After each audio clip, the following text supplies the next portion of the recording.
ṣé wòlíì Adebayo yìí ṣé àtàwọn míì tí àwa ò mọ̀ la lè pè ní wòlíì tọ́lọ́run lò lóòótọ́ àbí gbogbo àwọn tí wọ́n ní wọ́n lọ ń lo agbára kan lọ ṣoògùn bì kan sáwọn èèyàn náà sọ́lọ́ ń lò wọ́n náà ni. ẹ mọ̀ bíbélì ti fìdí ẹ̀ múlẹ̀ Matthew 24 ó ní tó bẹ́ẹ̀ gẹ́ wọ́n á tan àyànfẹ́ jẹ. Ayé tá a wà ìran tá a wà lọ́wọ́lọ́wọ́ ń sìn ìran tí àwọn ènìyàn nídìí wòlíì ni. ẹ̀yin pásítọ̀ Nàìjíríà ẹ jọ̀ọ́ báwo ni pásítọ̀ Adébóyè sì mọ̀ pé pásítọ̀ Olualo ó fi ìyàwó ẹ̀ ṣoògùn owó ni ó lò ní ẹjọ́ báwo ni pásítọ̀ Adébóyè sì mọ̀ Ọlọ́run ló fi hàn pé pásítọ̀ ẹgbẹ́ ó fi ìyàwó ẹ̀ ṣe ó lo ìyàwó ẹ̀ ni ẹ wo àṣírí tún nínú fídíò tí mo fẹ́ fi hàn yín ẹ gbọ́ nǹkan tó ṣẹlẹ̀ nínú fídíò yìí. Òtítọ́ tó wà ń bẹ̀ ni pé tí ọ̀rọ̀ yìí tí ọ̀dọ́ Prophet Olualo ní kẹ́nìbọ̀dì máa jà fáwọn Ọlọ́run máa jà fún wọn but níbi tí ọ̀rọ̀ yìí ń lọ ó dẹ̀ mọ̀ wípé let's call a spade a spade ó ní kankan tí Ọlọ́run fẹ́ mú jáde ń bẹ̀ tí Ọlọ́run bá fẹ́ kọ́rọ̀ yìí kó die down á ti die down even kan ó jẹ́ pé sọ pé bóyá àwọn ọ̀tá wọn kan sponsor ẹ̀ I think níbi tí ọ̀rọ̀ dé dúró yìí tí bàbá Olualo ní ìdí láti ensure wípé kán ṣe àwọn nǹkan kan kí bóyá kíyàwó jáde ni o bàbá Olualo ló rán mi lọ bí tí mo wà o àlàáfíà mo wà o àbí kí bàbá Olualo kàn ṣe bí video call a minute pẹ̀lú ìyàwó wọn gbogbo ariwo yìí máa dákẹ́ ṣùgbọ́n tí wọ́n bá ṣe ọ̀rọ̀ yìí a máa fẹ̀jú sí á dẹ̀ máa kẹnu ju bó ṣe yẹ lọ. so ǹdẹ́ sọ́ọ̀sì ni pé bí wọ́n bá dákẹ́ kò dáa rárá. Ó ní nǹkan téèyàn máa ń dákẹ́ lé lórí bọ̀ ibi tọ́rọ̀ eléyìí ti dé dúró ó ti kọjá ohun téèyàn ń dákẹ́ lé lórí. Ó dà a mọ̀ wípé ẹ̀yin náà ti sọ àwọn oríṣiríṣi àwọn ọ̀rọ̀ kan sẹ́yìn nípa ibi tí nǹkan lọ àwọn nǹkan tó ń ṣẹlẹ̀ lára ẹlẹ́sìn tí mẹ́nubà nípa ọ̀rọ̀ Prophet Olualo ṣùgbọ́n mo fẹ́ nígbà mo wo fídíò kan tó ní nǹkan ṣe pẹ̀lú bàbá Adebayo Prophet Segun Adebayo wọ́n sọ pé àwọn rí ìran gan pé àwọn dẹ̀ ti ń sọ nípa oríṣiríṣi àwọn wòlíì àwọn ìrànṣẹ́ Ọlọ́run kan táṣìírí wọn ó tún gbá kan àwo kan wọ́n sì sọ ti Prophet Olualo lẹ́ẹ̀kan sí láìpẹ́ yìí wọ́n ní olóyàwó ẹ̀ ni o pé Prophet Olualo lóyàwó wọn ni now ṣé ẹ̀yin náà ti rí ìran rí bóyá lóòótọ́ ni wòlíì Olualo ni wọ́n lo ìyàwó wọn bíi ti wòlíì Segun Adebayo. béèrè tẹ̀bí mi yẹn ní agbára ṣùgbọ́n màá dá yín lò. mo rántí láti lélẹ̀ ọdún kan báyìí tí mo sọ wípé gẹ́gẹ́ bí Olúwa sọ fún mi pé àṣírí àwọn wòlíì máa tú. Ẹ sọ.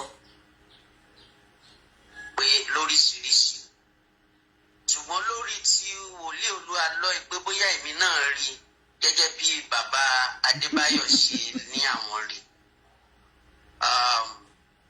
tí mo bá rí tí mi ò bá rí láàrin yẹn nǹkan tí mo wà bẹ́ẹ̀ fún ni wípé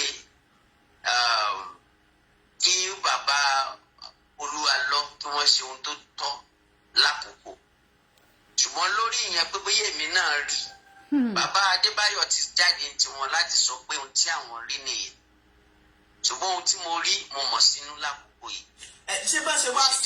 ṣé bá ṣe wá jáde tí wọ́n dárúkọ Prophet Olualo yẹn gangan ṣé kò dáa ni.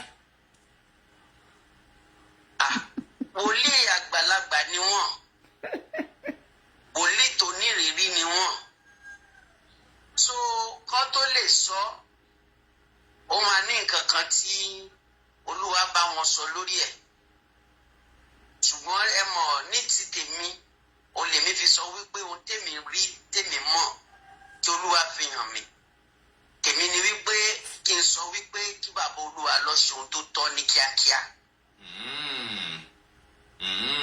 Ó dà ṣé ká wá sọ wípé prophet Adebayo àwọn pé wọ́n jẹ́ nìkan tí àwọn máa fẹ́ sojú abẹ níkò ló jẹ́ kí wọ́n sọ̀rọ̀ bẹ́ẹ̀ àbí Ọlọ́run ló rán wọn bẹ́ẹ̀ pé kí wọ́n lọ làmọ́lẹ̀ bọ́n ṣe làmọ́lẹ̀. Ẹ ṣe mọ̀ pé ọ̀rọ̀ Ọlọ́run wípé yìí èmi ni mo mọ̀ bóyá Olúwa ń bá mi sọ̀rọ̀ tí n bá sọ fún yín pé Olúwa bá mi sọ gẹ́gẹ́ bí ẹ̀yin journalist ń sìn tí bá ní Olúwa bá mi sọ nǹkan wọn báyìí fún yín nípa tó sọ nǹkan báyìí fún mi nípa yín ẹ sọ pé ẹ ti gbọ́ ẹ máa retí ìfarahàn tó bá ṣe ó ṣeé ṣe kẹ́ gbà mí gbọ́ pé Olúwa bá mi sọ̀rọ̀ ní tòótọ́. So àárín yẹn àárín bàbá Adébáyò àti Ọlọ́run ni. Ó dà. Wọ́n ti sọ fún wa wípé Olúwa bá wọn sọ tí nǹkan táwọn èèyàn máa wá wò ní àwọn èso tó tẹ̀lé ohun tí Olúwa bá wọn sọ. Ó dà. Wọ́n ní agbára kan tiẹ̀ wà tí wòlíì Olualo ń lò tó yàtọ̀ sí agbára Ọlọ́run. Wọ́n ní wọ́n. Ṣé ń gbọ́ mi? Mo gbọ́ pé agbára. Wọ́n ní ìyẹn prophet bàbá Adébáyọ̀ wọ́n ní agbára kan wà tí wòlíì Olualo tí wọ́n ń lò tó yàtọ̀ sí agbára Ọlọ́run. Wọ́n ní wọ́n kó àwọn wòlíì míì náà mọ́ o wọ́n láwọn wòlíì míì náà wà bẹ́ẹ̀ o wọ́n dákọ̀ àwọn kan o ṣùgbọ́n wọ́n ní ṣé wòlíì Adébáyọ̀ yìí ṣé àtàwọn míì tí àwa ò mọ̀ la lè pè ní wòlíì tọ́lọ́run lò lóòótọ́ àbí gbogbo àwọn tí wọ́n ní wọ́n lọ ń lo agbára kan lọ ṣoògùn bì kan sáwọn yẹn náà sọ́lọ́ ń lò wọ́n náà ni. Ẹ mọ̀ Bíbélì ti fìdí ẹ̀ múlẹ̀ Matthew 24 ó ní tó bẹ́ẹ̀ gẹ́ wọ́n á ta àyànfẹ́ jẹ. Ayé tá a wà ìran tá a wà lọ́wọ́lọ́wọ́ ń sìn ìran tí àwọn ènìyàn nídìí wòlíì ni táwọn ènìyàn lílo ìran wòlíì ni. Ṣùgbọ́n lórí ìyẹn náà lórí ìpìlẹ̀ yẹn náà ni Sátánì dúró lé lórí láti di àwọn èèyàn níyà. Kò ń ṣe nítòótọ́ ara ká má fi ẹ̀tàn sí ọ̀pọ̀lọpọ̀ wòlíì tí à ń gbórúkọ ẹ̀ ọ̀pọ̀lọpọ̀ ohun tí wọ́n bò má bí aṣọ ní agbára. What's so special about Esco's wear? Oh no. Her confidence. Oh my God. Gẹ́gẹ́ bí ohun tí Olúwa fi hàn wá. Torí wípé ibi tẹ́ẹ̀tì kọ́kọ́ mọ̀ ẹ máa rí wòlíì míì kò lè sọ pàtó pé Jésù lọ́nà ìyè. Kò lè sọ pàtó pé Jésù lọ́nà ìgbàlà. Wòlíì míì ó ní bí ìyàwó 5. Wòlíì dẹ̀ ni. Tí wòlíì tí ẹlòmíì wá bá pé tí obìnrin kan wá bá pé wá bá ń gbàdúrà kí ọkọ mi ò kó lè padà o kó lè ṣe dáadáa o tí wòlíì gba ìyàwó tó gba obìnrin yẹn mọ́kọ ẹ̀ lọ́wọ́ pátápátá. Àmọ́ bóyá Ọlọ́run ló bá sọ̀rọ̀. Ṣé rí ẹ̀yin tẹ́ ti wọlé mo kí yín káàbọ̀. Thank you for joining this live show. Mo fẹ́ play audio ìtàn, mo fẹ́ ká gbọ́ àwa tá bá lóye. Bí ẹni tí wọ́n ń béèrè, wòlíì náà lẹni tí ó ń dáhùn ìbéèrè níbí. Ká rí bí wọ́n ṣe fi ọgbọ́n dáhùn àwọn ìbéèrè tí wọ́n ń bi wọ́n. Àwọn ìbéèrè tán bi wòlíì yìí nípa ọ̀rọ̀ prophet Olualo. Ẹ wò bí wòlíì yìí bí wọ́n ṣe fi ọgbọ́n Ọlọ́run bí wọ́n ṣe fi ń dáhùn àwọn ìbéèrè yẹn tí wọ́n láì ṣe ẹnikẹ́ni. Irú nǹkan tó yẹ kí àwọn àgbàlagbà wòlíì like bàbá Adébáyọ̀ tó yẹ kí wọ́n ṣe nìyẹn. Àwọn ọmọ inú wọn nínú iṣẹ́ Olúwa àwọn ni wọ́n ń dáhùn ìbéèrè pẹ̀lú ọgbọ́n níbí báyìí. Àwọn náà ń dáhùn ìbéèrè pẹ̀lú ọgbọ́n. Nǹkan tí mo fẹ́ ká gbọ́ tán. Update tí mo sì kọ pé wòlíì yọgbòlà sí ìyàwó oníyàwó a sì máa débẹ̀ bẹ̀ mo fẹ́ ká gbọ́ audio yìí ká gbọ́ tán ni. Ẹ jọ̀ọ́ ẹ bá mi fi comment sílẹ̀. Ẹ bá mi share ẹ̀. Ẹ bá mi share kó lọ. Ẹ bẹ̀ mi náà share ẹ post èmi náà. Ẹ má fi pé eléyìí ò popular. Eléyìí ò tí popular. And I'm not doing this for pé bóyá káyé lè mọ̀ mí náà. Ṣùgbọ́n káwọn èèyàn lè mọ̀ òtítọ́. Ara àwọn òtítọ́ tí mo dẹ̀ ń wàásù tí mò ń sọ tí mò ń ṣe awareness lé lórí ni pé àwọn wòlíì wà, gbogbo àwọn wòlíì tó wà, àwọn onírọ́ wà lóòótọ́, àwọn tuntun ẹ̀ẹ́dẹ̀ rí pé wòlíì yìí náà ti sọ́nà rẹ̀. Ayé tá a wà nísìn, ayé tó kún fún ìkà ni, ayé tó kún fún àwọn ẹni ibi ni, tó yẹ pé ìran yìí a nílò wòlíì.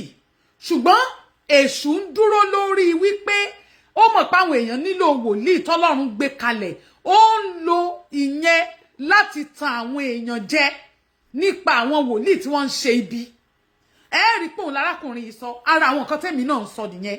Èmi ò lòdì sí pé káṣírí wòlíì tú tó bá yẹ pé wòlíì ìkà ni, tó bá yẹ pé ìránṣẹ́ sátánì tàbí ó ń ṣe nǹkan tí ò yẹ kó ṣe, mi ì lòdì sí pé káṣírí tú. Ṣùgbọ́n ká kíyèsára ká mọ́ bá a máa mú òmúlòmú, kí ó má wá jẹ́ pé ìjọba Kristi ó wà túká. Ohun tèmi ń pàkíyèsí àwọn èèyàn sí nìyẹn. Àwọn tó bá sì ń tẹ̀lé mi tán fi òye gbọ́ ọ̀rọ̀ mi, wọ́n á mọ̀ pé òtítọ́ ni mò ń sọ lórí ọ̀rọ̀ wòlíì alọ́ta. Àṣìwà yìí, àṣìwà ń bẹ̀, àṣìwà ń bẹ̀ títí tá a máa fi rí di ọ̀rọ̀ yìí náà làwa náà máa jáde tá a máa sọ̀rọ̀. Tí àwọn wòlíì kan náà bá lè dìde láti máa tako wòlíì alọ́ pé Olúwa sọ fáwọn pé ó lóyàwó ẹ̀, a fẹ́ kí wọ́n fún wa lẹ́rìí ibi tó ti lò ó, ìyẹn la fi mọ̀ pé òtítọ́ ni wọ́n ń sọ. Èèyàn kan lè bọ́ sọ ìta kó mọ ní òtítọ́ ni mò ń sọ, òtítọ́ ni mò ń sọ, láì rí ẹ̀rí kankan. Tẹ́ ẹ̀ kàn ń sọ vision tó yẹ pé àìmọye fake vision, àìmọye vision lẹ́yìn gan ti sọ tí ò ṣẹ náà, àìmọye ìrànlẹ́ ti sọ ẹ̀ ní pé kán lè mọ̀ pé Olúwa ló rán yín. Gbogbo nǹkan tẹ́ ẹ̀ ń sọ yẹn pé kán lè mọ̀ pé Olúwa ló rán yín. Ẹ ṣe gbàdúrà fún àwọn tó wá ń gbàdúrà nínú ìjọ yín, àwọn tó wá sọ́dọ̀ yín fún ìrànlọ́wọ́ àdúrà, bóyá wọ́n ń wá ọmọ ni o, bóyá wọ́n ń ṣe kinní kan. Mélòó nínú wọn lọ́lọ́run ti ṣe ọmọ fún? A lè rí àwọn tọ́lọ́run ti ṣe nǹkan tí wọ́n fẹ́ fún lóòótọ́, a lè rí àwọn tí wọ́n fẹ́ lọ lóyìnbó tọ́lọ́run ti fún ní físà lọ́dọ̀ yín ní tòótọ́. Ṣé gbogbo wọn lọ́lọ́run ti dá lò? Ṣé gbogbo wọn ni ló ti rí bẹ́ẹ̀ fún? Ṣé gbogbo àwọn prophecy tẹ́ ẹ sọ, ṣé gbogbo ẹ̀ ló ṣẹ? Gbogbo ẹ̀kọ́ ló ṣẹ. Àwọn èyí tẹ́ ẹ sọ lórí Nàìjíríà, gbogbo ẹ̀kọ́ ló ṣẹ náà. Ebe ẹni Tinubu ò ní wọlé, Tinubu wọlé náà. Ẹni wọn ní dìbò, wọ́n dìbò náà. Ẹni Tinubu ò ní tọ́jọ́ lórí àléfà, ó tọ́jọ́ lórí àléfà. Ìyẹn jẹ́ ká mọ̀ wípé ẹ̀yin náà ò pé pé, ṣùgbọ́n ẹ má wá máa ṣòdì, ẹ má wá máa tako nǹkan tó ń ṣẹlẹ̀ lórí ọ̀rọ̀ Prophet Olualo. Ẹ má sọ prophecy èké lórí ẹ̀, ẹ má jẹ́ káwọn èèyàn ṣìnà, ẹ má yẹ káwọn èèyàn ṣìnà kúrò níwájú Ọlọ́run nítorí prophecy yín tẹ́ ń sọ. Ẹ já gbọ́ ọjọ́ ìtàn. náà ni a máa pè yẹn ni. ṣáàlì sọ pọ́nà ló bá mo fẹ́ sọ̀rọ̀. káwọn èèyàn mọ òtítọ́ kan. ṣáàlì sọ pọ́nà ló bá rú wòlíì bẹ́ẹ̀ sọ̀rọ̀. irú wòlíì bẹ́ẹ̀ ṣáàlì sọ pọ́nà ló bá sọ̀rọ̀ pé kó fẹ́ ìyàwó yẹn mọ́ ilé tó ń ní tẹ́lẹ̀. mo fẹ́ káwọn èèyàn mọ òtítọ́ kan lónìí nípa ẹ̀mí Ọlọ́run. ok. tó o bá lọ sọ́dọ̀ onífá wà gbọ́rọ̀. Bẹ́ẹ̀ni. wọ́n máa sọ̀rọ̀ fún ẹ. tó ìran sísọ kọ́ ló fi àpẹẹrẹ pé wòlíì ni èèyàn jẹ́. Bẹ́ẹ̀ni. Bẹ́ẹ̀ni. rárá ọ̀pọ̀lọpọ̀ wọn ló wẹjú. ọ̀pọ̀lọpọ̀ wọn ló rìnrìn òkùnkùn. tó ọ̀pọ̀lọpọ̀ ayé lónìí dẹ̀ ni wípé ìran ní ọ̀pọ̀lọpọ̀ ń wá. ẹni tó bá ti lè sọ fún wípé ẹ̀bà ló jẹ lánàá, ọmọ aráyé fẹ́ ẹ̀tàn gan. Ó fẹ́ irọ́. wọ́n jẹ bàṣù lánàá, ṣó o ṣẹ̀ṣẹ̀ nídìí wòlíì láti sọ fún ẹgbẹ́ ẹ̀bà ló jẹ sùn ni. so pé àkọ́kọ́ tí àwọn èèyàn fi ń wọ pàkúté ni wípé àwọn èèyàn ti gbàgbọ́ wípé ẹnikẹ́ni tó bá ti ń sọ ìran wòlíì ni. wọ́n ti wípé Bíbélì sọ wípé Sọ́ọ̀lù padà di abọ́ọ̀bù sọ̀rọ̀. ó túmọ̀ sí wípé Sọ́ọ̀lù gbé ìran jáde, ó ń sọ ìran tó bẹ́ẹ̀ gẹ́ àwọn tó sọ pé ṣé Sọ́ọ̀lù náà ti wá di ara àwọn wòlíì ni. ìdí tí wọ́n fi béèrè ni wípé wọ́n ti ń rí àpẹẹrẹ wòlíì, ohun tí wọ́n mọ̀ gẹ́gẹ́ bí ìṣe wòlíì wọ́n ti ń rí lára Sọ́ọ̀lù, ṣùgbọ́n ní ìgbẹ̀yìngbẹ̀yìn ó di abọ́ọ̀bù sọ̀rọ̀. wòlíì tí ó bá ti sọ pé òun mọ gbogbo nǹkan, ẹ jẹ́ ká sọ òótọ́ ọ̀rọ̀ fún àwọn èèyàn ní ìkórìíta ẹ̀. torí omi dí ọkàn mi ni wípé kí àwọn èèyàn kó bọ́, kí àwọn èèyàn kó gba ìtúsílẹ̀. Bẹ́ẹ̀ni. tó bá ti sọ pé òun mọ gbogbo nǹkan nípa bẹ́ẹ̀ ṣe journalist jẹ́jẹ́ kí ní gbogbo nǹkan lọ́lọ́run fi hàn mí nípa yín ó ṣeé ṣe gbogbo nǹkan làwọn mọ̀ Ọlọ́run ni mò ń lò torí ohun tí ẹ̀mí mímọ́ bá kún ẹ rí nìkan lórí gẹ́gẹ́ bí wòlíì ṣùgbọ́n àwọn èèyàn wa ò fẹ́ mọ òtítọ́ yìí. pé ìran làwọn èèyàn wá kiri. ẹ̀mí àkọ́jẹ́ wà ẹlòmíà lọ síbojì òkú láti lọ gba information. gbogbo àwọn nǹkan wọ̀nyí ni àwọn èèyàn fi wọ páńpẹ́ wọ́n fi kó sí páńpẹ́ wòlíì. ẹ jẹ́ ká wo wòlíì Èlíṣà wà lórí òkè ẹni tó gbàdúrà fún fọ́mọ ó bímọ ọmọdé kú ó ń sáré lọ bá níwèé àwọn ọba kejì ó ń sáré lọ bá pé gbà tó rí lọ́ọ̀kan ó ní ohun tó ń da arábìnrin yìí láàmú Olúwa pamọ́ fún mi ó ní Olúwa pamọ́ fún mi tó túmọ̀ sí wípé ó ń ṣe gbogbo nǹkan ni wòlíì lè mọ̀ àti èyí tí Olúwa bá fún un rí nípasẹ̀ ẹ̀mí mímọ́ ṣùgbọ́n tẹ́ bá sọ fáwọn èèyàn wọn fẹ́ gbàgbọ́ wọ́n gbàgbọ́ wípé tó bá ti rí nǹkan ó ń ṣe wòlíì nìyẹn.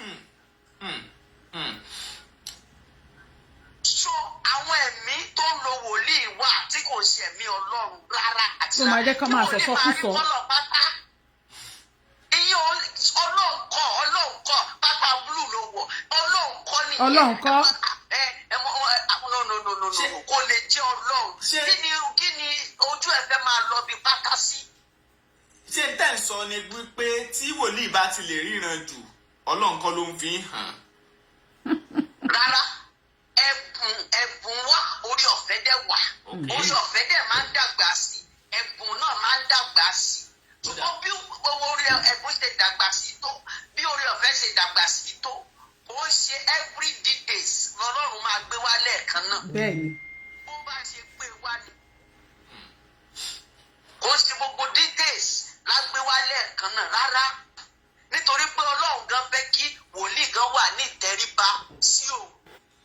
ó kù kínní kan ẹ má bínú torí àsìkò mo fẹ́ ká bẹ̀rẹ̀ sí mú àwọn ọ̀rọ̀ kan nítorí àwọn ìbéèrè kan wà tí a pè ya. mo fẹ́ ká gbọ́ ibi báyìí kí n tó lọ síbi onígbòlà. wọ́n sọ pé ọba ìlú wọn kan ní Èkìtì pé ó mọ̀ sí agbára àti oògùn tí wòlíì Olualo ń lò ṣé irọ́ lè wà nínú ọ̀rọ̀ wòlíì Adébáyọ̀ ìbí. mo ti sọ wípé àwọn lolúwa bá sọ wòlíì tó dẹ̀ ní ìrírí ni wọ́n àgbàlagbà ni wọ́n ti pẹ́ lẹ́nu iṣẹ́ yìí so wọ́n lè gbóhùn Olúwa wọ́n dẹ̀ lè tún sọ̀rọ̀ láti inú ìrírí wọ́n dẹ̀ lè tún sọ̀rọ̀ láti inú ìlàkọjá so bí àárín yẹn ṣe rí nìyẹn. ẹ rí i pé wọ́n sọ pé ìlara wà nínú ọ̀rọ̀ wòlíì Adébáyọ̀ nígbà tí wọ́n ń sọ̀rọ̀ wọ́n ní àwọn kan kọ sí comment section bẹ́ẹ̀ ni o káàkiri àwọn kan sọ pé ìlara wà nínú ẹ bá wa comment níbí báyìí náà Olualo àtàwọn wòlíì mi ẹ gbọ́ ṣé a lè sọ pé ìlara wà ń bẹ̀ bí. Here's how I went from extra large to medium, 4 dress sizes, in record time using nothing. Of course, àwọn èèyàn lè judge ẹ bẹ́ẹ̀ torí wọn ẹlòmíì lè wò pé ipò tí Prophet Olualo ti dé àwọn follower tí wọ́n ní àwọn nǹkan tí wọ́n ti ṣe ẹlòmíì lè fi pé ìdí nìyẹn tí wọ́n fi ń sọ̀rọ̀ lórí ẹ̀ ẹlòmíì náà dẹ̀ ó lè lẹ́mìí mímọ́ nínú ẹ̀ kó jẹ́ pé confirmation tí ẹ̀mí mímọ́ inú ẹ̀ sọ fún mi whatever ṣùgbọ́n ohun tí èmi máa sọ̀rọ̀ lé lórí ń bẹ̀ ni wípé gẹ́gẹ́ bí wòlíì Ọlọ́run kí la fẹ́ lára ara wa sí ibi tí ohun tọ́lọ́run pè mí sí. ẹ jẹ́ kí n dákẹ́ bí wòlíì yìí ó sọ̀rọ̀ pẹ̀lú ìdarí ẹ̀mí mímọ́ àti ọgbọ́n Ọlọ́run gbogbo ìbéèrè tí ẹnìyẹn ń tì sí lẹ́nu láti dáhùn nípa ọ̀rọ̀ tí bàbá Adébáyọ̀ sọ nípa Prophet Olualo ẹ rí i pé ọgbọ́n Ọlọ́run ló fi dáhùn kò sọ̀rọ̀ tako Olualo bẹ́ẹ̀ ni kò sọ̀rọ̀ tako bàbá Adébáyọ̀ nǹkan tó yẹ kí àwọn èèyàn máa ṣe nìyẹn kì í ṣe pé ká máa sọ nǹkan tí well according to this prophet ṣebí bàbá Adébáyọ̀ àwọn lọ́lọ́run bá sọ̀rọ̀ kì í ṣòun ṣùgbọ́n ẹ gbọ́ pé wòlíì yìí sọ níbẹ̀rẹ̀ pé ọ̀rọ̀ tí Ọlọ́run bóun sọ ó yàtọ̀ sí tí wọ́n bá bàbá Adébáyọ̀ sọ. Can you see? Ó ní ṣùgbọ́n òun ò ní sọ nǹkan kan nípa ẹ̀. Òun ò ní reveal ẹ̀ síta. That is it. Ọlọ́run tó ló ń bá wá bá wòlíì kan sọ̀rọ̀ tó bá jẹ́ òtítọ́. Ó jẹ́ pé gbogbo wòlíì yòókù náà ló yẹ k'Ọlọ́run bá sọ̀rọ̀ ní the same thing. Ọ̀rọ̀ wọn ò gbọ́dọ̀ yàtọ̀. Tó bá yẹ pé wòlíì Ọlọ́run ni gbogbo wọn ń pera wọn lóòótọ́. Tó yẹ pé bàbá Adébáyọ̀ jẹ́ wòlíì Ọlọ́run ní tòótọ́. Wòlíì tó ń sọ̀rọ̀ ẹ̀mí ìmọ̀rúkọ wọn. Táwọn náà jẹ́ ó dà pé Tèmítọ́pẹ́ Solomon. Yes, Tèmítọ́pẹ́ Solomon. Táwọn náà jẹ́ wòlíì Ọlọ́run ní tòótọ́. Tí àwọn wòlíì yòókù náà tí wọ́n ń sọ̀rọ̀ lórí ọ̀rọ̀ yìí tí gbogbo wọn jẹ́ wòlíì Ọlọ́run ní tòótọ́. Ṣé Ọlọ́run máa wá pín yẹlẹyẹlẹ ni? Ṣé Ọlọ́run máa sọ á fún eléyìí á sọ bí fẹ́lẹ̀ lórí ọ̀rọ̀ èèyàn kan? Lórí ọ̀rọ̀ èèyàn kan. Ara nǹkan tá a fi sọ pé àgbàlagbà ni bàbá Adébáyọ̀ wọ́n láti àwọn nǹkan tí wọ́n sọ nínú ọgbọ́n ara wọn ló pọ̀ jù èyí tí Ọlọ́run bá wọn sọ lọ. Èyí tí wọ́n sọ ẹgbọ́n máa yìí náà sọ ẹlòmíì náà wà àwọn kan wà tẹ́ pé kì í ṣe wòlíì ni wọn èdè ẹ̀ ṣe pásítọ̀ ṣùgbọ́n Ọlọ́run máa ń bá wọn sọ̀rọ̀. Ẹ̀mí mímọ́ Ọlọ́run ó máa tọ̀ wọ́n wá á sọ òtítọ́. Ẹ̀mí máa ń reveal nǹkan fún yàn á ṣì hàn yàn. Even ọ̀rọ̀ lọ́rọ̀ míì tí ó kàn yàn gbà míì ẹ̀mí máa kàn ṣì hàn yàn. Ìgbà tó bá fi hàn ẹ́ yẹn Ọlọ́run kan lè jẹ́ kó o mọ̀ kó ṣe pé ó fẹ́ kó o wá síta kó o wá sọ gan. Ọlọ́run ìmíì máa ń wà àṣírí ni tọ́lọ́ máa fi hàn ẹ́ nípa ayé èèyàn. Ọlọ́run lè má jẹ́ Ọlọ́run ò fẹ́ kó o sọ ó kàn fi hàn ẹ́ kó o mọ̀ ni. There are a lot of things like that. Ẹ jẹ́ ká wá lọ síbi ti onígbòládé. Ibi onígbòládé ká wá lọ síbẹ̀. So ọ̀rọ̀ bàbá Adébáyọ̀ tí wọ́n sọ ẹ máa gbọ́. Whoever that believe in it. Ṣé rí ọkùnrin yìí àwọn náà máa sọ pé wòlíì wọ́n ní wòlíì làwọn mi ó dà pé bàbá JP náà ń pè bàbá confam. Bàbá confam ni wọ́n ń pe bàbá ẹ̀. Mi kí n wo kíní wọn gan but I come across it. Wọ́n dẹ̀ sọ̀rọ̀ nípa bàbá Adébáyọ̀. Previous video tí mo ṣe mo sọ pé bàbá Adébáyọ̀ àwọn èèyàn máa gbé accident tí náà jáde o pẹ̀lú nǹkan tẹ́ ẹ sọ yìí. Èmi ò kí ń wádìí èèyàn. Ìwọ̀nba nǹkan táwọn èèyàn bá sọ jáde tí Ọlọ́run bá fún mi lóore ọ̀fẹ́ láti observe àwọn nǹkan kan ó ní màá padà wá sọ̀rọ̀ lé lórí. Ó ní mo ṣe sọ ti bàbá Adébáyọ̀ pé bàbá ẹ ṣe ó kù díẹ̀ káàtó. Bẹ́ẹ̀ ṣe sọ yẹn kò right. Èmi o mi wà convince wípé òtítọ́ lẹ sọ. It's like pé ẹ sọ̀rọ̀ nínú ọgbọ́n ara yín. Ẹ sọ̀rọ̀ nínú òye nǹkan tẹ́ ẹ rí tó ṣẹlẹ̀. Ẹ kàn ń fojú wo pé ibi tọ́rọ̀ yìí máa yọrí sí. Àti pé ńgbà tí Olualo sọ̀rọ̀ tí Iyawo sọ̀rọ̀ á jẹ́ pé lóòótọ́ ló lò ó. Àti àwọn nǹkan tí Mọ̀rín sọ ìyẹn ló jẹ́ ká ẹ lè pe Mọ̀rín Ìbádéjọ. Àwọn nǹkan tí Mọ̀rín sọ nígbà tó ti France dé ẹ fi wípé òtítọ́ ló sọ. Ẹ fi wípé àwọn nǹkan tó sọ yẹn wọ́n ń confirm wípé fake ni Olualo ó lo ìyàwó ẹ̀ lẹ fi wá pe Mọ̀rín. And it's not good thing for pastors or prophets to be calling bloggers. It's not a good thing. Ọjọ́ tí wọ́n bá máa gbé accident tí náà jáde torí àwọn nǹkan míì wà tẹ́yin gan ò ṣe tí àwọn èèyàn máa sọ pé ẹ ṣe tí wọ́n á dẹ̀ wé mọ́ yín tó máa jọ yín. Àwọn nǹkan míì wà tí ó máa ṣẹlẹ̀ tó yẹ pé ó ń ṣẹlẹ̀ nínú ayé yín tó ń ṣẹlẹ̀ nínú ìdílé yín tó ń ṣẹlẹ̀ nínú marital status yín tó ń ṣẹlẹ̀ nínú iṣẹ́ ìránṣẹ́ tẹ́ ń ṣe gan tí àwọn kan tí ó jẹ́ pé wọ́n máa gbé jáde nítorí pé nǹkan tẹ́yin náà ṣe yìí ẹ ṣe torí pé àwọn náà máa sọ pé lóòótọ́ lẹ ṣe gbogbo nǹkan tẹ́yin sọ nípa Olualo ẹ̀ àti lè sọ pé òtítọ́ ni torí pé àti ìrí ẹ̀rí tó ṣe é gbámú àwọn ọ̀nà tá a dẹ̀ fi lè rí ẹ̀rí tó ṣe é gbámú ni pé kí àwọn ẹbí Olualo okay let me share this me tí share oh God let me share it. Okay. I'm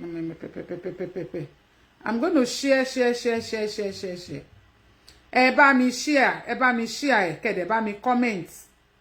Ẹ bá mi share. Share and comment. Share and comment ni.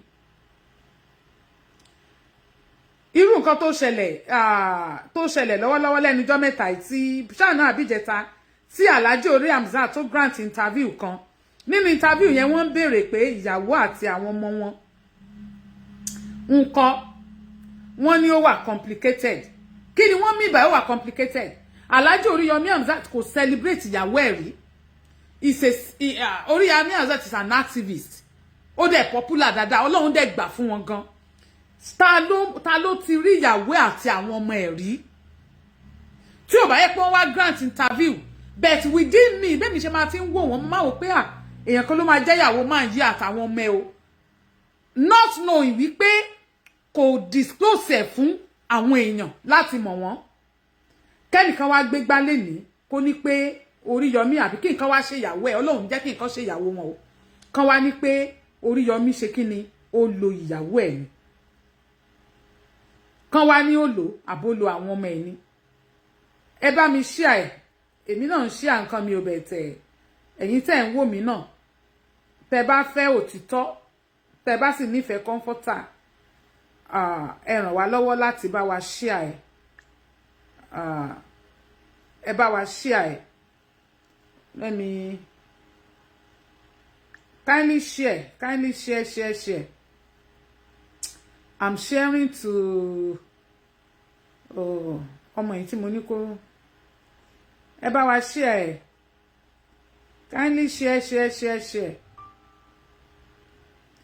ẹ bá wa share o share all right let me stop here so that màá lè continue bí mo ṣe ń sọ fún wa lọ àwọn nǹkan tó ṣẹlẹ̀ lórí ìyàwó Pastor Olualo àti Olualo àwọn náà mọ̀ ní ọ̀rọ̀ family wọn ni àwọn náà mọ̀ so bàbá yìí náà wá jáde nǹkan tí mo fi fẹ́ show bàbá yìí ni pé ìgbà tí mo ṣe fídíò pé bàbá Adebayo nǹkan tó ń sọ yẹn ò dá kò yẹ kán sọ nǹkan tó sọ yẹn Ọlọ́run wọn lọ́lọ́run ló sọ fáwọn bẹ́ẹ̀ mi ò gbà pé Ọlọ́run ló sọ fún wọn that's my personal observation anybody can go against it ṣe mọ̀ òun kálukú ló ní bí ọkàn ẹ̀ ṣe máa ń rí nǹkan bá ṣe máa ń fojú wo nǹkan èmi fojú wò pé Ọlọ́run kọ́ ló bá bàbá yìí sọ̀rọ̀ àwọn circumstances ẹ dẹ̀ rí pé fídíò tí mo kọ́kọ́ play náà máa yẹn náà sọ ẹlòmíì máa ń sọ̀rọ̀ nínú ìrírí wọ́n máa ń fi ìrírí sọ̀rọ̀ but torí pé gbogbo wa àmọ́ nǹkan tó ń ṣẹlẹ̀ nínú marriage Pastor Olualo àwọn nǹkan tó dẹ̀ ń ṣẹlẹ̀ bẹ́ẹ̀ á ti rí díẹ̀ bẹ́ẹ̀ pé marriage yẹn ò wà okay kò wà in good standing so ẹ wá jẹ́ ká gbọ́ nǹkan tí bàbá yìí náà sọ ìdí tí mo ṣe gbé bàbá yìí wá nìyẹn bàbá yìí wá sọ mo ní bàbá Adebayo wọ́n á gbé scandal tí yín náà jáde àwọn nǹkan tẹ́ ẹ ṣe gan wọ́n á mọ bí wọ́n ṣe máa manipulate ẹ̀ mọ́ yín lọ́wọ́ tí wọ́n á sọ pé ẹ ṣe táwọn èèyàn dẹ̀ máa spread ẹ̀ káàkiri àwọn èèyàn máa spread information tí yín náà because kì í ṣe gbogbo àwọn nǹkan tó sọ pé àwọn èèyàn ń ṣe tí ò dá ló jẹ́ pé wọ́n ń ṣe nǹkan yẹn ń tòótọ́ so àwọn èèyàn máa believe bẹ́yìn náà ṣe sọ yìí pé Ọlọ́run sọ fún yín pé Pastor Olualo lóyàwó ẹ̀ láwọn èèyàn máa sọ pé lóòótọ́ lọ́lọ́run sọ fáwọn pẹ́yìn náà ṣe nǹkan tẹ́ ẹ ṣe yìí ìdí tó fi yẹ ká máa wà careful nìyẹn ní ká máa expose àwọn èèyàn tó bá ṣe nǹkan tí ò dá ṣùgbọ́n ẹja máa ṣe nǹkan tó bá jẹ́ òtítọ́ òní ká máa sọ ẹ wá máa gbọ́ o ẹ máa gbọ́ progress yìí mo fẹ́ kẹ́ ẹ farabalẹ̀. Ṣé tó fẹ́ ṣe kò sí ṣíṣiṣẹ́ nǹkan ability nǹkan ó wà nínú ìgbàgbọ́ tó bá ní.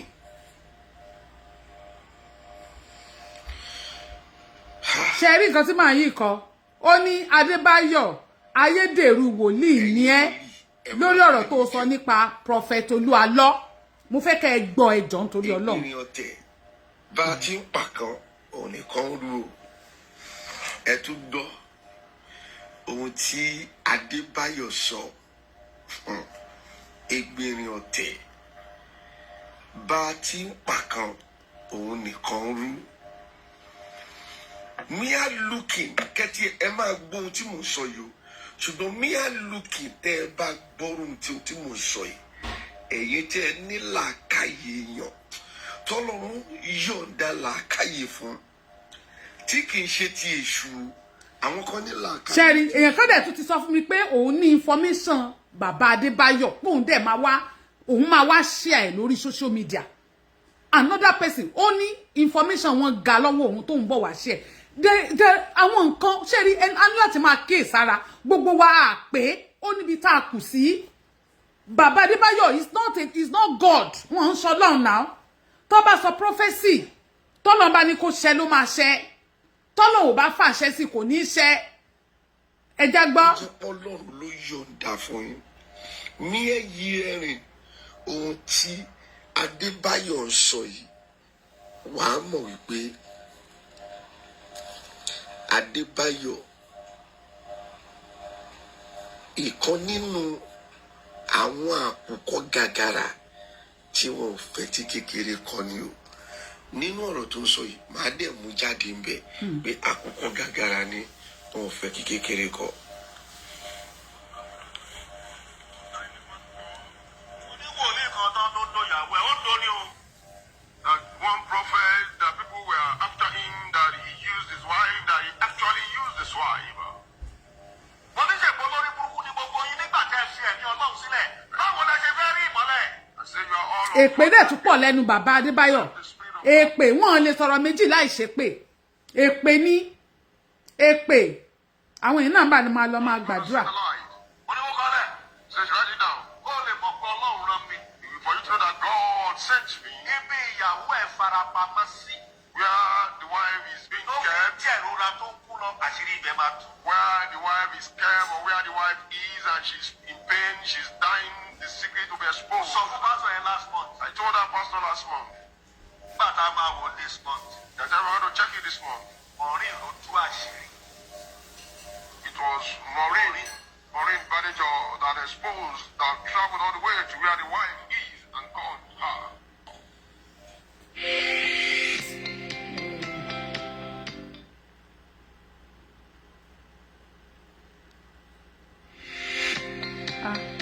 What? And having a full suite through you. I'm on my own. ẹ̀ ń lépa kiri Adébáyọ̀ má jẹ́ kí n sọ̀rọ̀ ẹnu mi jáde o. ẹ jọ̀ọ́ mo fẹ́ kẹ́ gbọ́ ń bíbà. Preaching to preach yẹn was so beautiful. bẹ́ẹ̀ni. But ọ̀rọ̀ Olualo Sam Olualo tẹ gbé wọ pé tẹni Olúwa wípé ó lu ìyàwó ẹ̀ ọ̀rọ̀ yẹn ló bà preaching yẹn jẹ́ o.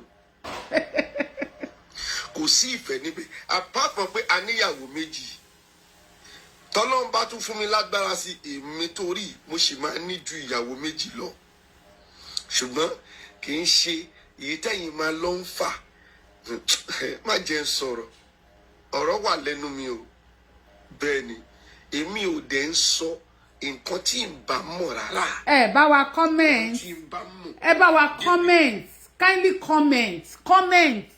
comment and share that is the only way you can show us love. Yeah, comment and share. What do you feel? What do you feel about this video? Let's know in the comment section. Even if you cannot call in, if you can call in. If you can comment, leave your comment. Let's know your view. Let's know your mind about this video. Tó bá ní kóòtù yá lọ́la mo máa jáde máa wá síbẹ̀ ohun tí mo mọ̀ òun ni mo sọ ní í ṣe àwọn tẹ́ ẹ fọgbọ́n tọ̀ wá láti Amẹ́ríkà tọ́ láwọn ń wá ọkọ tẹ́ ẹ tọ̀ wá láti Amẹ́ríkà tó yẹ pé nígbà tí wọ́n fẹ́ máa lọ tán oko lè yọ tiwọn.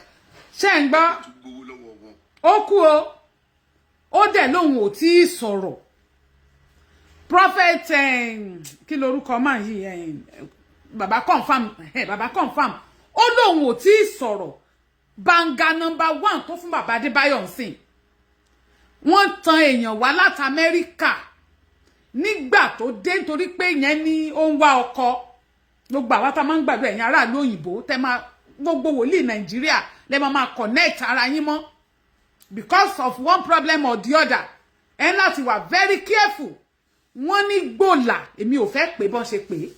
Wọ́n ní gbòlà ni bàbá Adebayo yọ sí aráàlú òyìnbó. Ẹ jẹ́ ká tún gbọ́ lẹ́nu ọlọ́rọ̀.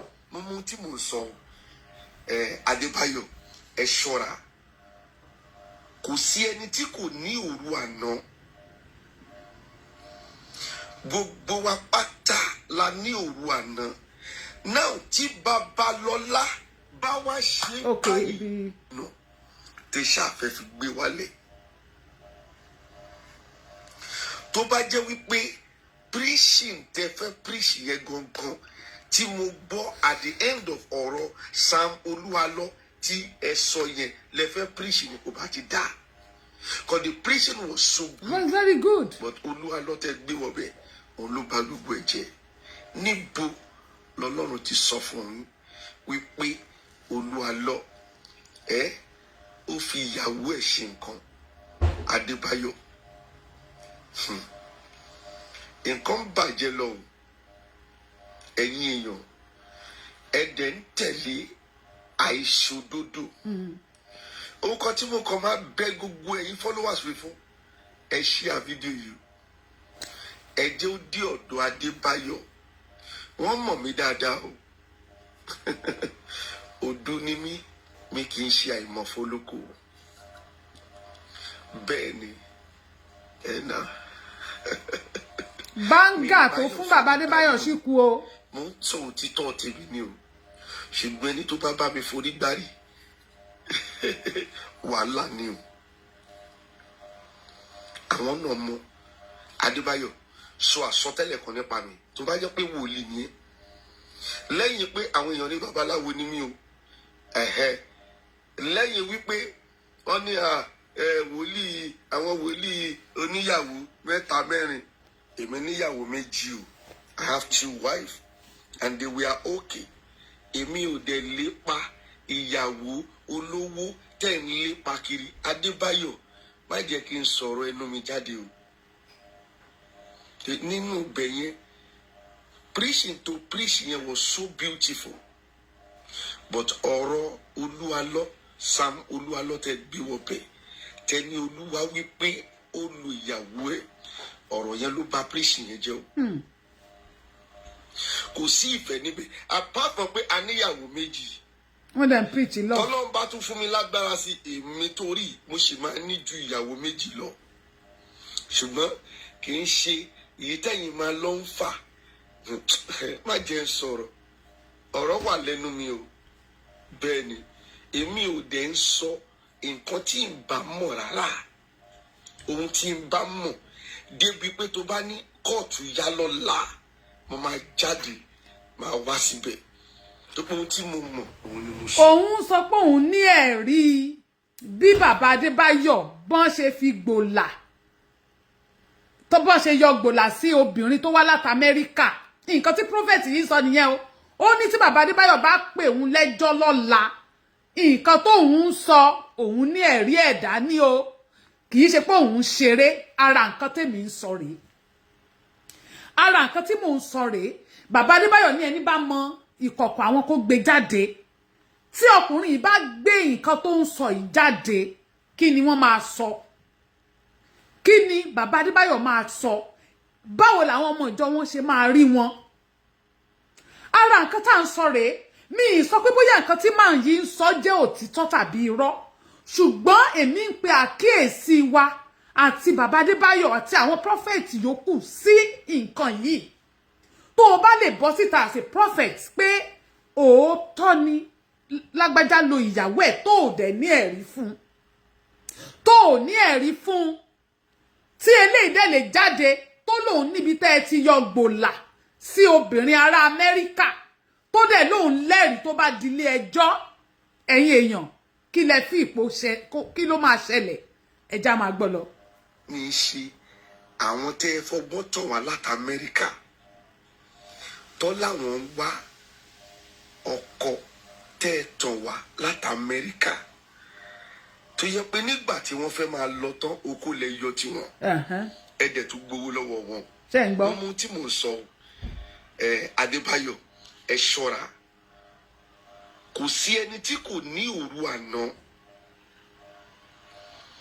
gbogbo wa pátá la ní òru àná. Now tí Babalọ́lá bá wá ṣe báyìí, báwo ni ẹ ṣe máa wá bá ìgbàgbọ́ nílẹ̀?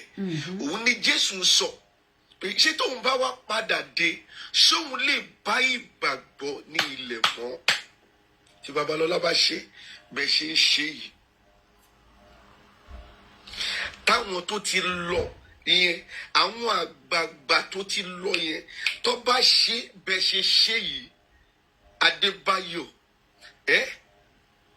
Adebayo, mo pè é lẹ́lẹ́kẹta, Adebayo, tí wọ́n bá ṣe bẹ́yìn ṣe ṣe yìí, ṣáwọn tó ti lọ yẹn, ohun tí wọ́n ṣe sílẹ̀ ṣẹ́yìn lè bá. Open your mouth. Ó sọ pé Olúwa wí pé Sam Olualo ó fi ìyàwó ẹ̀ ṣe nǹkan ni. Ha! Ó máa dá o. Mo kàn fẹ́ jẹ́ kó o sọ àsọtẹ́lẹ̀ kan nípa mi. Apart from ohun tí mo sọ yìí. Báńgà tí máa yí jù pa o. Ìyàwó méjì ló fẹ́ kò sí ohun tó kì í mu. Bọ̀tẹ̀ mi ò sí nínú àwọn tó jẹ́ pé wọ́n máa fa obìnrin wá láti Amẹ́ríkà. Get the degree you need to fuel your dreams without loads of student debt with Moraine Park Technical.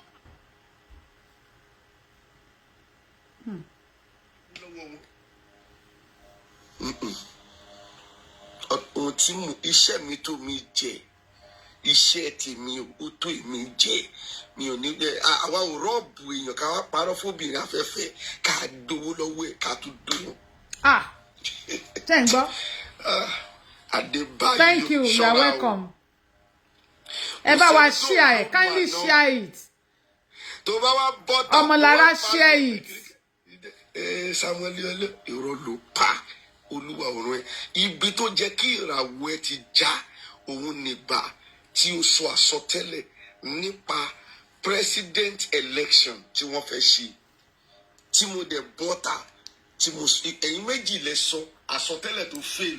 Sherry, point tí mo fẹ́ ká mú nínú ọ̀rọ̀ bàbá Adebayo lórí ọ̀rọ̀ Prophet Olualo, ó ní mo ti ìyókù yẹn ibi tó tún ti sọ àwọn nǹkan míì nípa wọn, but the main point tí mo fẹ́ ká mú láti mú yẹn, Sherry ẹni tó bá ń báyàn jẹ́, tó bá mọ̀yàn bàjẹ́, tó bá mọ ọmọnìkejì ẹ̀ bàjẹ́, tó mọ ọ̀rọ̀ ìbàjẹ́ sọ nípa ọmọnìkejì ẹ̀, àwọn kan máa sọ tiẹ̀ náà. Point tí mo fẹ́ ká mú níbẹ̀ nìyẹn. Èmi ti ṣe fídíò not knowing wípé this man will come out for Baba Adebayo. Another person is still coming out for him. I've received calls like somebody, but èmi ò fẹ́ máa gbé gbogbo nǹkan báyìí jáde torí nǹkan tí mi bá mọ òtítọ́ ẹ̀, I will not come here and say it. Mi ní wá sọ. Mo ti receive calls pé ẹ fi Adebayo lẹ̀, I have this about him. But I don't have to come. Àkíyèsí, wọ́n lè máa rí fídíò mi kan rí mi bí enemy àwọn. Bóyá wọ́n lè fi pé mo sọ nǹkan tí ò dá nípa wọn, but òtítọ́ lè mi sọ. Báwọn náà sọ pé àwọn ń sọ òtítọ́ lè mi sọ pé bí wọ́n ṣe ṣe yẹn, wọ́n ṣe ó kù díẹ̀ káàtó. Ẹnìkan ló ti jáde tó lóun ní gbòlà information wọn nípa gbòlà wọn tán yọ sí obìnrin tó wá láti Amẹ́ríkà tí wọ́n tún gbowó lọ́wọ́ ẹ̀. Ó ní tó bá dẹjọ́ ó lóun rẹ́dí o torí òun lẹ́rìí. Ó sọ àwọn míì náà, àwọn èèyàn míì náà dẹ̀ tún ti pè mí tán ní Baba Adebayo àwọn ní information báyìí nípa ẹ̀. But I'm not here to do that. Èmi wá pè wọ́n sí àkíyèsí. Mo dẹ̀ wá pè àwọn other prophet náà sí àkíyèsí tó jẹ́ wípé lórí ọ̀rọ̀ Prophet Olualo yìí kí wọ́n kíyèsára. Kó má jẹ́ kí ẹran ara kó lo àwọn torí ẹran ara ti ń lò wọ́n. Ẹran ara ti ń lò wọ́n against ẹgbẹ́ wọn tó jẹ́ wòlíì. Kó má jẹ́ kí life experience nǹkan tí wọ́n ń rí tó ń ṣẹlẹ̀ láyìíká. Kó má jẹ́ kó jẹ́ pé òun làwọn máa fi sọ̀rọ̀. Ọ̀pọ̀lọpọ̀ wọn kì í ṣe pé wọ́n gbóhùn Ọlọ́run. Fídíò tá kọ́kọ́ play, audio tá kọ́kọ́ play lákọ̀ọ́kọ́. Ọ̀pọ̀lọpọ̀ wọn ń wẹ ojú náà fi ń ríran. Ìyẹn kọ́ dẹ̀ la fi mọ wòlíì. Ìyẹn kọ́ la fi mọ wòlíì. ọ̀pọ̀lọpọ̀ wọn ló jẹ́ pé ibòmíì ni wọ́n ti lọ ń gbàgbára tí wọ́n fi ń ṣiṣẹ́ wòlíì. Àwọn míì nínú wọn mo ti sọ fún wa lórí live show yìí rí pé àwọn wòlíì tán jáde tán sọ̀rọ̀ nípa wòlíì alọ́ tán lọ sórí platform Fàájà Nation. Ọ̀pọ̀lọpọ̀ wọn ló jẹ́ wípé wọ́n ní cockroach nínú kọ́bọ̀dù wọn torí pé wọ́n fẹ́ kí Fàájà Nation kó gbé àwọn síta. Àwọn gangan ló yẹ kán gbé síta. Àwọn gangan ló yẹ kán gbé síta kán tú àṣírí wọn. Torí pé wọ́n fẹ́ kí Fàájà Nation gbé àwọn síta, wọ́n ń sáré lọ síbẹ̀, wọ́n lọ ń contribute, wọ́n lọ ń fún ní support so that kò ní lè wá ìdí tiwọn. Ibi la máa wà ó níjọ́ tó máa rí ìdí tiyín náà tó máa tú yín síta, ó máa ju ìbéèrè yín lọ. Ibi la máa wà. Àwa mọ ẹni tó ń ṣòtítọ́, àwa mọ ẹni tó ń pa irọ́ nígbà yẹn. A mọ̀ pé Fàájà Nation ó ti gbé bàbá Adebayo tó ti mẹ́nu bà ọ̀rọ̀ wọn. Ẹ̀yìn wa ẹni bàbá bẹ́ síta. Thank you, Timi Legit. Ẹ̀yìn ìgbà yẹn náà bọ́ síta tó sọ̀rọ̀. Bàbá lè má ní cockroach ní kọ́bọ̀dù wọn o. Ó lè jẹ́ pé wọn ó ń kálukú àwọn prophet yìí. Ẹlòmíì ẹ gbọ́ prophet máa yẹn bàbá confirm yẹn. Ẹ gbọ́ tó sọ ó ní àwọn míì ní 5 níyàwó nínú wọn. Òun tóun sọ̀rọ̀ yìí lóun ní 2 olóhun tún máa fẹ́ sí gan pàápàá tóun bá lọ opportunity. Mi fẹ́ play gbogbo fídíò yẹn tó torí yẹn kọ́ ni message tèmi gbé wá. Message tèmi gbé wá òun ni pé kí bàbá Adébáyọ̀ kan kíyèsára kó check ara tiwọn náà kán má wò pé àwa yìí á kéré pàlè àwa ta lélẹ̀ ta ni comforter kán má wò bẹ́ẹ̀. A lè má jẹ́ wòlíì by title, a lè má jẹ́ pastor by title, ṣùgbọ́n Ọlọ́run ò fara pamọ́ fáwa náà. So many people also ọ̀pọ̀lọpọ̀ àwọn èèyàn ló jẹ́ pé wọn kì í ṣe wòlíì tàbí pastor tí wọ́n ti ẹ̀jòyè kankan. Ọlọ́run ò fara pamọ́ fún wọn. Ọlọ́run bá wa sọ̀rọ̀. Àwa náà ní ìmọ̀lára ẹ̀mí Ọlọ́run nínú ayé wa. À ń mọ̀ wípé àwọn eléyìí báyìí kọ́, eléyìí kọ́ báyìí ni. Ara nǹkan tẹ́mi fi sọ̀rọ̀ nípa ọ̀rọ̀ Mohbad tí mo fi dá sọ̀rọ̀ Mohbad gan nìyẹn. Ìgbà míì máa wà tẹ́ pé ẹ máa ń wòyàn bíi pé èèyàn ò jẹ́ nǹkan kan. Kò dẹ̀ rí bẹ́ẹ̀. The truth be told. Even lórí Pastor Olualo yìí, because I don't have evidence, mi ní sọ pé Pastor Olualo ṣe tàbí ò ṣe. Until tí one of the family member tí wọ́n bá lọ sí the right place, ìyẹn la máa ṣe mọ̀ pé òtítọ́ ni wọ́n ń sọ. Ìyẹn ni ó máa jẹ́ kí àwọn tó lè ṣiṣẹ́, àwọn right authority kan ṣiṣẹ́ lórí ẹ̀. Kan ṣiṣẹ́ lórí ẹ̀ kan gbé jáde pé okay o lágbájá báyìí ó lo ìyàwó ẹ̀ o. Irú mo ń tẹnu mọ́ Oríyọmí Hamzat Àgídìgbò torí pé àwọn ni mo mọ̀ tó ń ṣe àwọn irú nǹkan bẹ́ẹ̀ yẹn tán handle irú kéèsì bẹ́ẹ̀ yẹn. Wọ́n á dẹ̀ tanná sí dé ìsàlẹ̀ á dẹ̀ rí díẹ̀. Ó dáa ju pé orí social media oníkálukú máa wá sọ information tí ò jẹ́ òtítọ́ nípa irú nǹkan bẹ́ẹ̀ yẹn. À máa sọ nǹkan tá a rí. Agree wọ́n lè níjà láàrin ara wọn. Tó dẹ̀ pé bàbá Adébáyọ̀ tá ń sọ̀rọ̀ wọn yìí, ìyàwó tó wà lọ́dẹ wọn, òun kọ́ ni ìyàwó tí wọ́n kọ́kọ́ fẹ́ náà. Ìyàwó tó wà lẹ́dẹ tiwọn náà kọ́ ni ìyàwó tán kọ́kọ́ fẹ́. Ìyàwó wọn máa tó 2 sí 3. Àwọn èèyàn náà máa tanná sí i. Wọ́n á tanná sí pé kí ló fà á? Kí ló ṣẹlẹ̀? Àwọn ẹbí ìyàwó táwọn náà ti fi sílẹ̀ rí yẹn, àwọn náà máa ní nǹkan ẹyọ kan tàbí méjì láti sọ nípa wọn náà. Àwọn èèyàn wádìí wọn débẹ̀. Wọ́n wádìí wọn débẹ̀. Àwọn èèyàn tanná sídìí wọn débẹ̀. Ìdí tó fi yẹ ká máa kíyèsára nìyẹn. Ó dẹ̀ lè jẹ́ pé nǹkan tó ṣẹlẹ̀ táwọn náà fi di ẹni tó ń fẹ́ ìyàwó kìíní fẹ́ kejì fẹ́ kẹta tán kọ̀ tán fẹ́ míì. Ó lè jẹ́ pé nǹkan tó ṣẹlẹ̀ nǹkan tó beyond agbára wọn ni. Ṣùgbọ́n torí pé yín náà ti bọ́ síta ẹ ti wá sọ tẹnìkan láì dá. People will come out and say yours too. Ibi tẹ́yìn ò wá rò pé wọ́n lè tàn dé. Ibi tẹ́yìn rò pé níbi tí social media yìí tó dé. Ibi tí ẹ rò pé wọ́n mọ ọ̀rọ̀ yín dé. Àwọn èèyàn wọ́n máa gbé yín kọjá bẹ̀ lórí social media. Thank you everybody that is watching me, let me see. Oh, thank you. Ajola Oluwadeshola, thank you for watching. Shodeinde Christiana, thank you. Olubuki Oshodi, thank you. Faleye Oluwatoyin Jakande, Balogun Ladiya Dorcas Ojemakinde, Esheo, thank you for watching.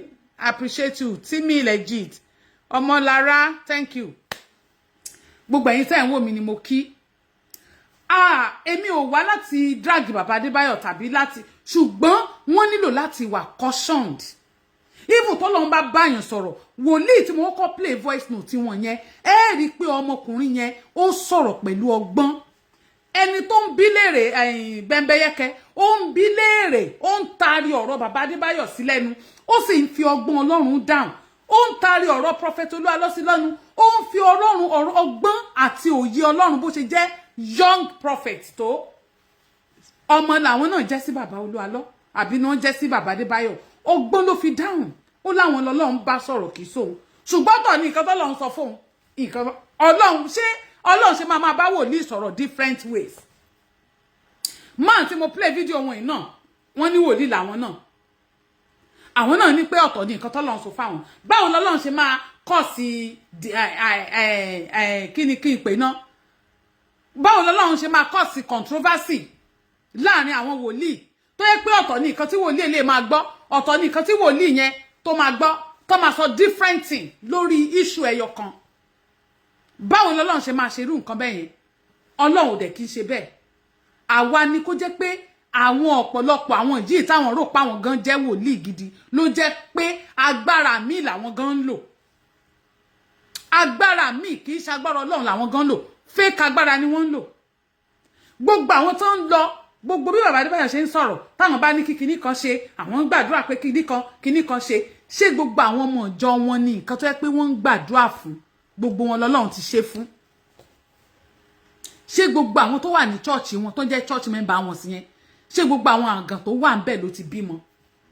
Ṣé gbogbo àwọn tó ń pè wọ́n nílùú òyìnbó fún prayer, ṣé gbogbo wọn ni tí wọ́n fẹ́ gbàwé ìgbélú, ṣé gbogbo wọn ni wọ́n ti gbàwé ìgbélú?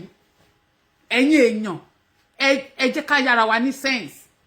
So èèyàn kò lè wá máa present rẹ̀ bí pé òun lòun mọ́, bí pé òun lòun perfect, bí pé òun lòun mọ̀ ṣe. Kò sẹ́ni tó mọ̀ ṣe àfi Ọlọ́run nìkan ṣoṣo. Ọlọ́run nìkan ṣoṣo òun ló mọ̀ ṣe. Bàbá tún ṣe fídíò nínú ìsìn. I don't understand. Kí ni àwọn pastor yìí gan ṣe gan? Kí ni àwọn wòlíì yìí gan dà? Ọ̀pọ̀lọpọ̀ àwọn wòlíì yìí ti di blogger. Mo ti máa ń sọ, ọ̀pọ̀lọpọ̀ wọn ti di blogger. Bàbá ń wàásù nínú ìsìn, wọ́n tún ti ọ̀rọ̀ blogging, wọ́n tún ti bọ inú ìsìn. Ẹnìkan sọ pé wọ́n máa mú àwọn, wọ́n máa arrest àwọn kíní kankan, wọ́n tún ti bọ nínú ìsìn. Ọ̀rọ̀ blogging. A dẹ̀ sọ pé Ọlọ́run là ń sìn, a dẹ̀ sọ pé a wà nínú ilé ìsìn, and ẹ̀ ń respond sí nǹkan tí àwọn bloggers tí wọ́n ń sọ. Àbí nǹkan tí àwọn bloggers ń ṣe, you are responding to it. Ẹ̀ ń pe blogger, which is not supposed. I'm sorry. Àbí bóyá mi dẹ̀ sorry. Tí kò yẹ kó rí bẹ́ẹ̀. Torí blogger tẹ́ pè yí lọ́jọ́ kan tí nǹkan kan bá ṣẹlẹ̀, tí information yín kan bá jáde, òun náà máa wà lára àwọn tó máa drag yín. Bẹ́ẹ̀ ni mo sọ fún yín. Torí a sọ fún yín pé òun ò kí ẹ anybody táṣìírí ẹ̀ bá ti tó bá ti jẹ́ wòlíì ni o, òun máa ṣe ni o. Ẹ̀dẹ̀ ti pè tẹ́ ti jọ rẹ́rìn. Bóyá ẹ̀dẹ̀ ń pè nítorí pé ẹ fi pé kó má bàa gbé yín lọ́jọ́ kan, kóun náà má bàa gbé yín sórí social media lọ́jọ́ kan, àbí kó má bàa tú àṣírí tiyín náà lọ́jọ́ kan. Bóyá àdí tẹ́ ṣe ń pè nìyẹn, tẹ́ ṣe ń sọ fún pọ́lọ́run sọ fún yín, I don't know. Ṣùgbọ́n ẹ má bára yín jẹ́ mọ́ ẹ̀yin wòlíì, ẹ má bára yín jẹ́ mọ́. Tí ẹnìkan kan bá wà tó bá ṣe nǹkan tí ò dáa, mo rò pé ẹni forum tẹ́ ti lè pera yín, tẹ́ ti lè bára yín sọ̀rọ̀. You have forum. Irú Olualo ó ní ẹni tó jẹ́ bí bàbá fún, that you people can contact and call him. But torí pé ẹ fìfẹ́ hàn sí láti ilẹ̀, he might not want to be associated with you. Ẹ fìfẹ́ hàn sí láti ilẹ̀, ẹ̀yin náà lẹ sọ pé ó wá sọ́dọ̀ yín, ẹ dẹ̀ sọ kíní kan. For that reason, òun náà lè yàgò fún yín. He might not want to ó lè má fẹ́ open fún sí yín nítorí ìwà tẹ́ ti wù sí nígbà kan rí. Bẹ́ẹ̀ náà ni àwa tá jẹ́ ordinary person tá jẹ́ nǹkan kan yìí. Téèyàn bá hùwà tí ò dá sí wa ńgbà kan, a ní fẹ́ súnmọ́rú ẹni bẹ́ẹ̀ mọ́, àsúnmẹ́yìn ni. Àbí àwọn ọmọ kékeré tẹ́ bá hùwà tí ò dá sọmọ kékeré lénìí. Ọmọ yín ò ní fẹ́ súnmọ́ yín lọ́la, á sá sẹ́yìn fún yín. Ó lè jẹ́ nǹkan tóun náà fi associate ara ẹ̀ mọ́ yín nìyẹn. That is why you don't know anything about his life. Ó wò yí pé kí irú yín kọ́ lòun lè sọ ayé òun fún. Irú yín kọ́ ló yẹ kẹ́ ẹ mọ̀ nǹkan tó ń ṣẹlẹ̀ nínú life òun. That is why. And I am very sure pé tó yẹ pé Olualo súnmọ́ yín, ẹ ní wá síta kẹ́ wá sọ nǹkan tẹ́ sọ yìí. I am very sure of that. Mo mọ̀ yín dáadáa, mo ti study yín. Tó bá yẹ pé ó súnmọ́ yín, tẹ́ ẹ jọ ń ṣe wọléwọ̀de, you will not come out and say what you have said about him online. Ẹ ní sọ. Ẹ ní sọ. Àwọn tó bá tó ń tẹ̀lé yín, tán bá ṣe mistake, tán ṣe ṣègbé, you call them into order. Ó ní bẹ́ẹ̀ ṣe máa pè wọ́n, tẹ́ ṣe máa bá wọn sọ̀rọ̀. Ẹ ní sọ bẹ́ẹ̀ ṣe gbé Olualo sí ayé, tẹ́ sọ nǹkan tẹ́ sọ yẹn. Ìbanilórúkọ jẹ́ ni. Ìbanilórúkọ jẹ́ kò dáa. Kò dáa bẹ́ẹ̀. You can talk about him lórí ọ̀rọ̀ yìí, but apply God's wisdom in saying whatever you wanted to say about him. Tí kò ní fa nǹkan táwọn èèyàn máa rí yín bí aláìdá. Tí ò ní jẹ́ káwọn èèyàn rí yín bí aláìdá. Sọ pé kẹ́ ẹ parọ́, kò sẹ́ni tó ní kẹ́ ẹ parọ́ torí ẹ máa bẹ̀rẹ̀ sí ní preach pé ẹ jẹ́ ká sòtítọ́. And you are not living a life of what you are preaching. You are not living what you are preaching. Ẹ jẹ́ ká nífẹ̀ẹ́. Ó ní máa yẹn sọ pé preaching yín dáa gan, ìyẹn lẹ fi bàjẹ́. Ẹ jẹ́ ká nífẹ̀ẹ́, ẹ jẹ́ ká ronú pìwàdà, ẹ jẹ́ ká gbọ́ Ọlọ́run gbọ́. You are not living what you are preaching. Nǹkan tẹ́ ń preach yẹn, live irú ayé yẹn lórí ọ̀rọ̀ yìí àti àwọn nǹkan míì tí mo gbọ́ nípa yín bẹ́ẹ̀ tèmi èmi ò ready láti wá sọ torí pé mi ìmọ̀ bóyá ojú ti sọ tàbí rọ́. Àwọn nǹkan tó yẹ ká máa kíyèsí nìyẹn. The fact tí mo fàyọ nínú show yìí ni pé sórí tó bá ń gbẹ̀yàn kan lẹ́sẹ̀ àbí tó bá ń ṣe àkóbá tó bá fọwọ́sowọ́pọ̀ máwọn tó ń gbẹ̀yàn ṣubú, àwọn kan náà ti dúró tó máa gbéwọ náà ṣubú. Tó bá lọ ń sọ̀rọ̀ èèyàn láì dá níbi kan tó dẹ̀ rótìtọ́ ẹ̀, àwọn kan ń bọ̀ tó máa sọ̀rọ̀ tiẹ̀ náà láì dá o. That I'm just saying this for us. O jẹ́ pastor o jẹ́ pastor o jẹ́ wòlíì o kì í ṣe wòlíì o, anybody, we have to be very careful of this thing. Even when you know that bóyá kìíní jẹ́ ó ṣẹlẹ̀ nítòótọ́, there is a way of saying it tí kò ní mú ìbanilórúkọ jẹ́ lọ́wọ́, tí kò ní mú dání.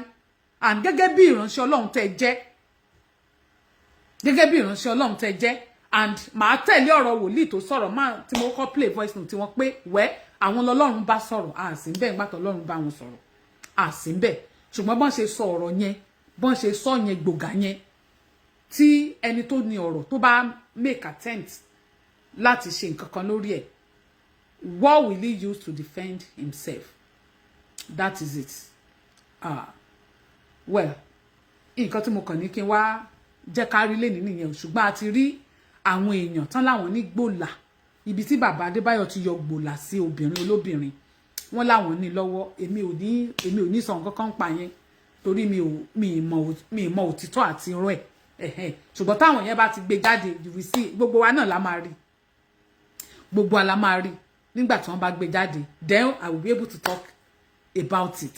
Nígbà táwọn tó ní information yẹn tán bá gbé jáde, ara ẹ̀ ni bàbá confam ti sọ ẹ̀, òun náà dẹ̀ lóun lẹ́rìí tí bàbá Adebayo bá pè òun lẹ́jọ́, at least òun ní ẹ̀rí lọ́wọ́ tóun dẹ̀ ní tó gidi gan tó sàn-sàn. So ẹ jẹ́ ká máa kíyèsára. Thank you for watching. Timi, thank you for your support today. God bless you. Adúpẹ́ lọ́wọ́.